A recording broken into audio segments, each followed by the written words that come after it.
Welcome to day 33 already, man.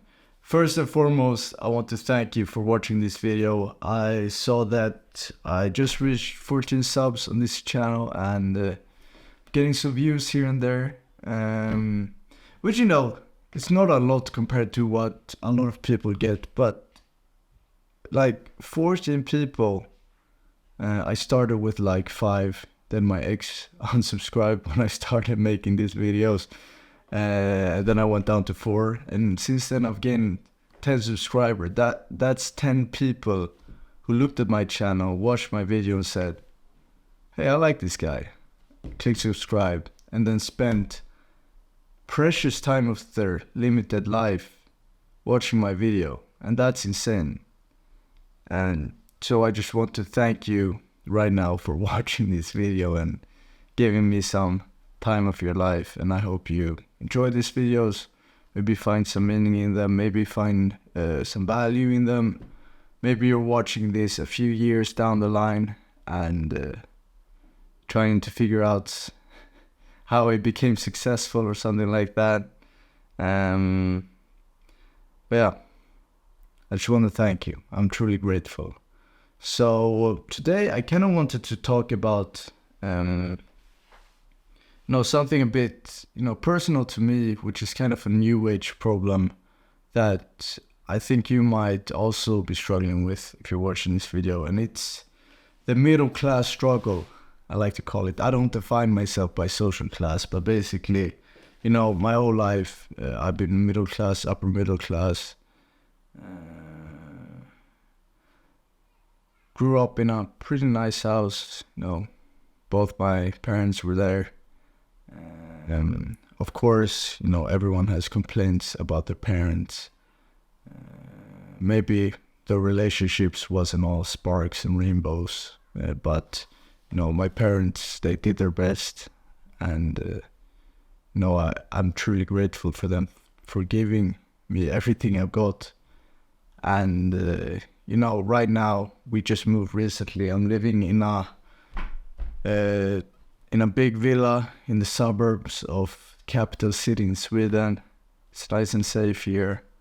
I have every basic need met in my life. I have food, pretty good food.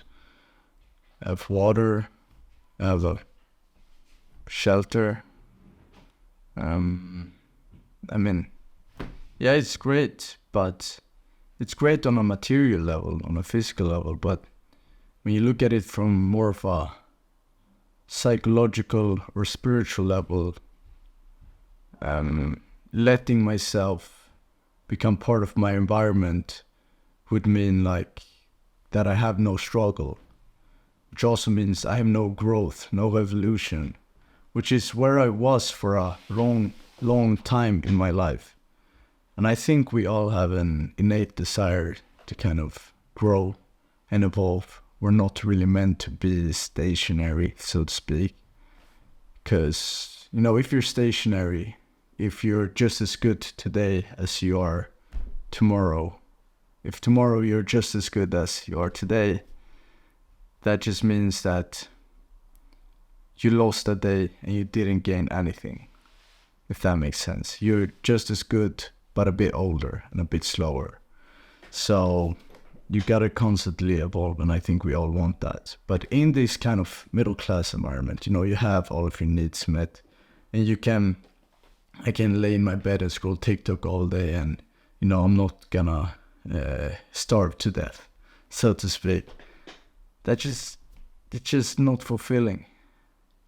And in the first part of my life, I basically just spent playing video games, being a little bit depressed, which was a result of, the actions I was taking. Basically, it wasn't quite fun.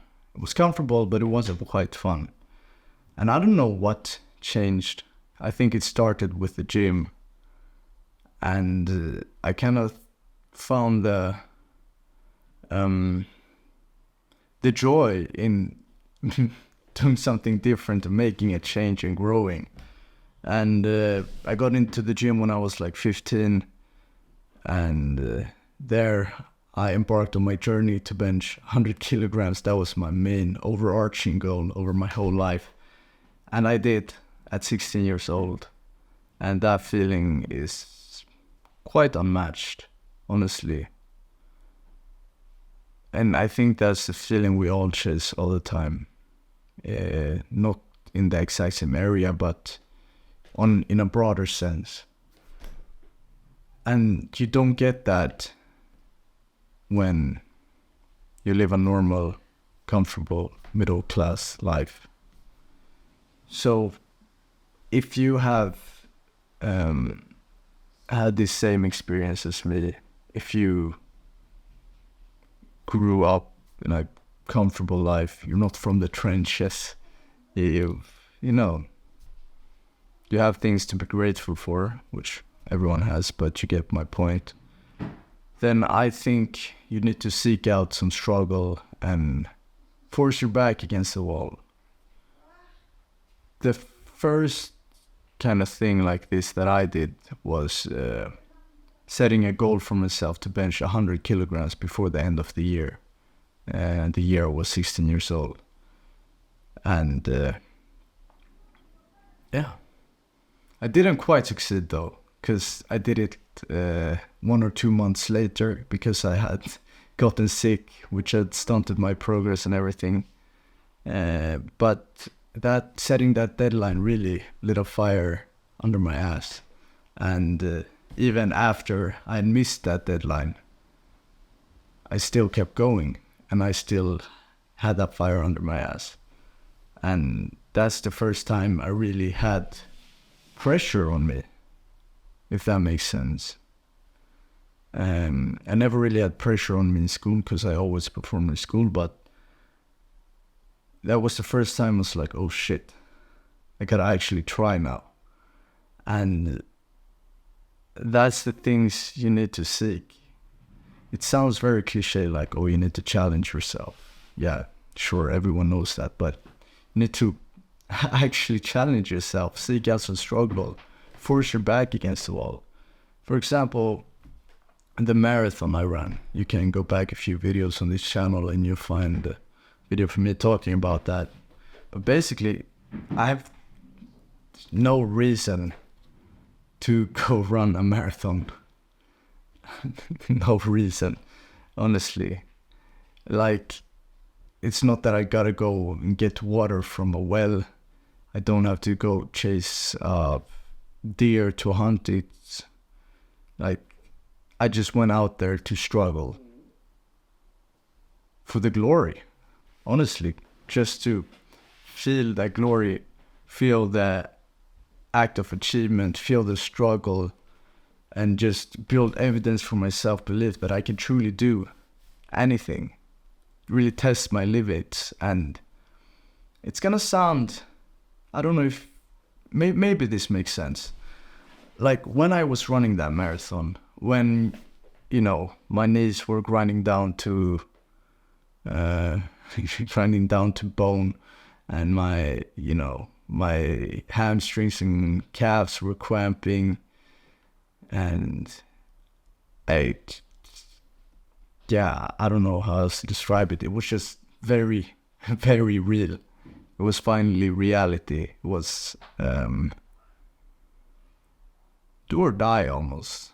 Because if I failed there, I probably wouldn't, or I would be scared to attempt a marathon again. So I had to do it. When I had to do it, and I did it, it just added some mass to that snowball running down the hill that started when I benched 100 kilograms. So it's those kinds of things you need to do. And for example, now, what I'm doing at the moment, I just graduated high school, and I'm not gonna go to university, and I need to pave my own path. I could have just as well gone to university, you know. I had good grades. I could get into a very good school in a very good program, and I could be there for 5 years, get my degree, and then I could get into the workforce, I started earning 4 or 5K per month, slowly working up to, 8K per month after 20 years. But that would have been easy, but it wouldn't have been fulfilling at all. It would have just been an extension of the comfortable life I've lived my whole life. So I chose to skip that. Like, there was no one in my life that told me that that was a good idea. Also, the school I went to is one of the best high schools in Sweden. And obviously there, everyone's plan is to go to university. All my friends' plan was to go to university. So I had no reason to not go to university. Like, it looks so stupid from the outside, but the reality is that, man, I would hate my life if I did go to uni. So I say all of this to say that you need to seek out struggle. Now that I'm not going to university, I have my back against the wall. I've lit a fire under my ass. I really, really need to make something happen. And that's why I'm grinding away at sales every single day. And you need to do this if you're from a similar background to me. You really, really need to do this. And I'm not saying you shouldn't go to university. Maybe that's the better choice for you. I'm not saying you need to run a marathon. Maybe you'll, get a heart attack or break your leg. I don't know. What I'm saying is you need to find some sort of struggle and overcome it. And then do it again and again and again for the rest of your life. Until you can look back at your life and say, hey, I did pretty good. But then again, I'm just an 18-year-old. What do I know, really? Maybe I'm wrong. I think I'm right, though. But if this resonated with you, please let me know in the comments. I'm really excited to hear what you have to say and know your story, and if this is something that makes sense to you. And otherwise, yeah, that's kind of what I wanted to say today. Seek out some struggle, do a bit more than you need to do. Maybe go run a marathon tomorrow. Yeah. That's it. I love you. And I'll see you tomorrow. Bye.